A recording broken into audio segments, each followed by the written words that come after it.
इस वीडियो में हम क्वेश्चन नंबर 4 को सॉल्व करेंगे। इसमें दिया गया है कि लाइन जो है पी क्यू और आर एस एक दूसरे को इंटरसेक्ट करते हैं पॉइंट टी पर, इस तरीके से कि ये जो एंगल है पी आर टी 40 डिग्री है और आर पी टी 95 डिग्री दिया हुआ है और टी एस क्यू जो है वो 75 डिग्री है। हमें पता करना है ये जो एंगल है टी एस क्यू ये कितना होगा। तो सॉल्यूशन में हम सॉल्व करते हैं।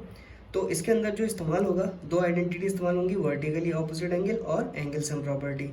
तो हम क्या करेंगे, इसको पता करने के लिए अगर मैं इस वाले ट्राइंगल में एंगल सम प्रॉपर्टी लगाऊं तो मैं नहीं लगा सकता। एंगल सम प्रॉपर्टी तभी लग सकती है जब हमें तीन एंगल में से दो एंगल पता हो। तो यहाँ में इस ट्राइंगल के अंदर सिर्फ एक एंगल पता है, मगर इस वाले ट्राइंगल में देखूं इसमें दो एंगल पता है तो मैं ये एंगल पता कर सकता हूँ। और ये क्योंकि लाइन इंटरसेक्ट कर रही है तो ये वाला एंगल इस वाले एंगल के बराबर पता है, बराबर हो जाएगा वर्टिकली अपोजिट एंगल से। फिर हम एंगल सम प्रॉपर्टी लगा देंगे इसके अंदर तो हमें ये एंगल पता चल जाएगा।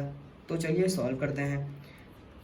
In triangle P R T by angle sum property 95 plus 40 plus इसको एंगल 1 कह लेता हूँ और इसको एंगल 2 कह लेता हूँ, प्लस एंगल 1 इक्वल टू 180। तो इस वाले एंगल में ट्राइंगल के अंदर एंगल सम प्रॉपर्टी से इन तीनों एंगल का सम 180 होगा।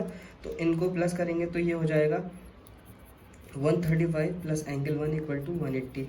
एंगल 1 की वैल्यू आ जाएगी 180 और इसको माइनस कर देंगे इसमें, तो हमें पता चल जाएगा 5 एंड 4। एंगल 1 45 हो गया है।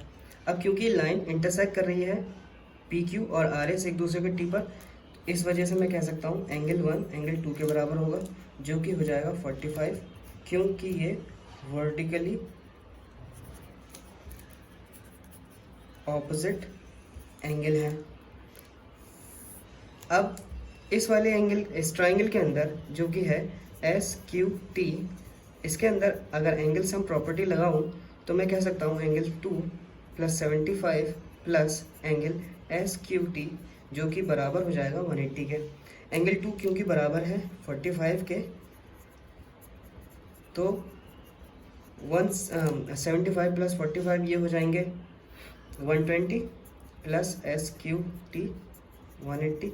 तो एस क्यू टी अब मुझे फाइनली पता चल जाएगा 180 में से 120 को माइनस करके, तो एस क्यू टी हो जाएगा 60 डिग्री। हमें इस वीडियो में इतना ही सॉल्व करना था।